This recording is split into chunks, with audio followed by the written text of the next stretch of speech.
Right, good morning everybody. I'm well aware that you can't see me this morning. I'm going to try not putting my lovely face on the video because I think that's what's causing the issues with the frame rate and you seeing what I'm writing. So we'll try it this way instead. But I hope that the wonderful sound of my voice is enough to keep you interested. So the first one, let's get rid of that. The first one says round 2,456, the nearest 1,000. Clean and easy. Obviously, you could have paused the video there. You can rewind and have a go at the questions yourself if you want, or have a go with me. Either is fine. So you've got 2, 4, 5, 6 to the nearest 1,000. That's the 1,000 column. So you look to the column to the right. It's 400. So you're going to round it down. So it's 2,000. Okay. Oh, sugar. Let me just get rid of that. I just wanted to clear the ink. Number 2, what are the next three numbers? 168.97, 168.98, 168.99. So it's going up by 0.01. So it's going up by a hundredth each time. So you've got 168.99. Adding a hundredth to that will turn this into 100. But you can't have 100. So the 1 goes there and the 0 goes there. So it's 1. 0.99 add a hundredth is 1. So the next number is going to be 1. Oops, ignore that, 169. And then the next number after, oh sorry, it needs 3. The next number after that will be 169.01 and then 169.02. Okay, so you establish the rule, it's going up by 0.01, and then you apply the rule. Number 3, convert 0.004 into a fraction. So if 1, I don't know why it's not writing, sorry. If 1 is your whole, is 100%, then it will be 100 out of 100, or 4 out of 4, or whatever. Okay, or 3 out of 3, whatever you want to use. You've got 0.004, so you work out how many of those you can fit into 1. Okay, so you have to work out your denominator first of all. And it's going to be, you've done some work on this last week, so I'm hoping you can spot it straight away. It's going to be over 1,000, and you've got 4. You've got 4 out of 1,000. And the clue is in the place value there, because you've got tenths, hundredths, I know you can't read that, and thousandths, okay? So you've got 4 thousandths. Well, that's 4 out of 1,000. I've got 4 thousandths. Okay, so 4 over 1,000. 563 times 13. For this one, I'm going to use the formal written method just because I'm feeling fun. And there's nothing more fun than a formal method of multiplication. Okay, so 3 times 3 is 9, 6 times 3 is 18. Obviously it's 60 times 3, so it's 180, but for the sake of this, 6 times 3 is 18, 5 times 3 is 15, add that on, 16. So 563 times 3 is 1,689, which is reasonable because 500 times 3 would be 1,500, so it seems fairly straightforward. Okay, so we've done that, so now multiplying everything by 10, pull the placeholder 0 down, but it's a dead straightforward multiplication because it's 563 times 10, which I already know. It's 5,630. Add these together, 9, 8 and 3 is 11, carry the 1, 12, 13, carry the 1, 5, 7. 7, 3, 1, 9. Okay. Again, you could have done that by partitioning 563 times 10. You may have spotted as a known fact, and then 563 times 3, but formal method isn't going to hurt with that one. 2 fifths add 2 fifths is 4 fifths, not 4 tenths. We've talked about this before. If you had 2 fifths of a cake, so let's draw my cake here. I'm going to split it very roughly into 5. 1, 2, 3. Okay, very roughly. And you eat these 2. And then I come along and go, well, do you want another 2? There's no more cake. It doesn't make more cake. You've just eaten these 2. So you've eaten 4 fifths. Okay, not 4 tenths. 4 tenths would be exactly the same as 2 fifths. Okay. 56.894. Multiply by 10. Multiply by 10, everything moves one place value column to the left. So you're going to end up with 568.94. Normally I would be drawing place value columns out for that to show you, but if you can establish where one digit ends up, then you can work out the rest. So it's what I've done there. I've established the 8 is going to end up into the units column. Well, that means the 6 must be in the tens and the 5 must be in the hundreds. The 9 must move into the tenths and the 4 must move into the hundreds. Okay, so that's why I've just drawn that, and then I can answer the question. 26.87 to 1 decimal place.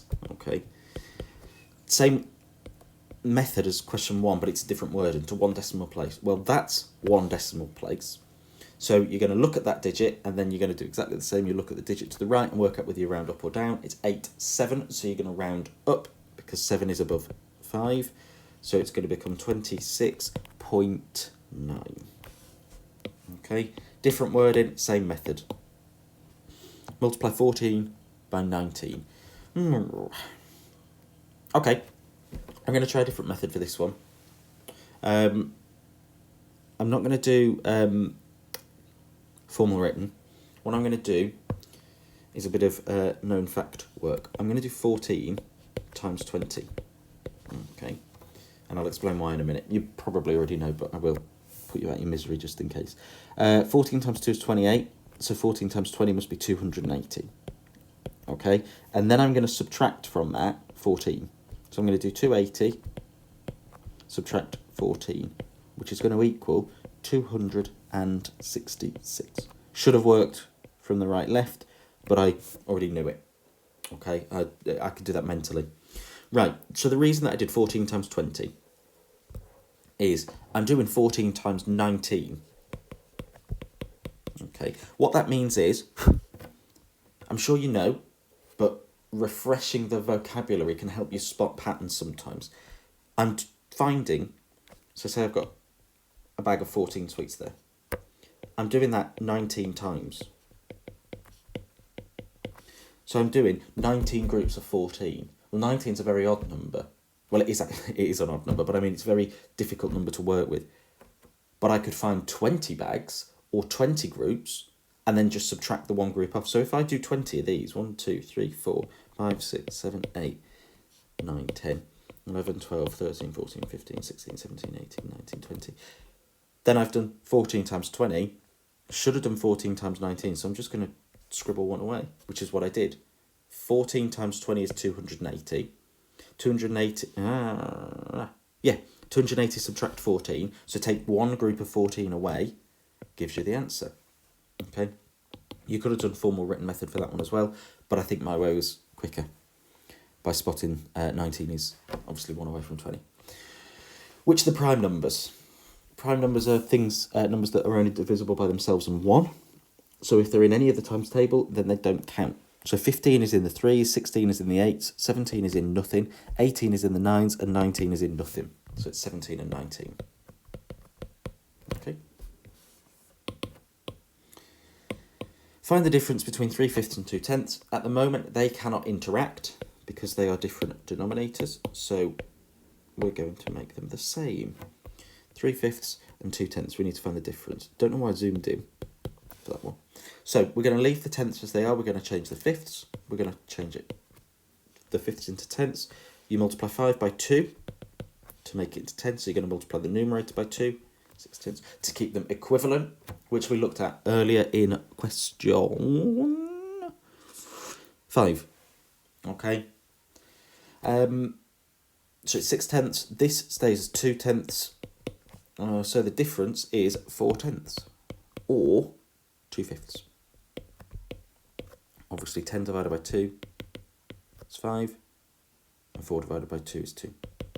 Okay, so I'm still keeping the fractions equivalent. So either of those would be the answer, 4 tenths or 2/5. Okay, right, as usual, but ever so slightly differently, I'm going to put a challenge question up for you now for you to pause and have a go at yourself, and then I'll come back and have a go myself. Normally, though, I would cut the video and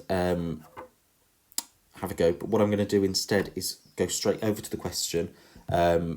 Then you can pause the video if you wish, and then you can have a go yourself. So, he says, not being able to find the question. Oh dear, where has it gone? There.